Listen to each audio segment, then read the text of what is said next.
بسم الله الرحمن الرحيم.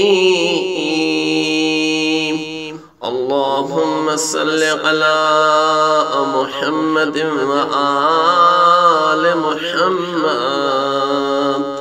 اللهم لا تخذلني فيه لتعرض معصيتك، ولا تضربني بسياط نقمتك، وزحزحني فيه من موجبات سخطك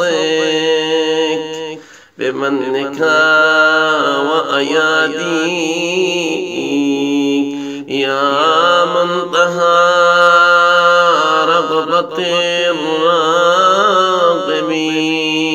وصلى الله على محمد وآله الطاهرين.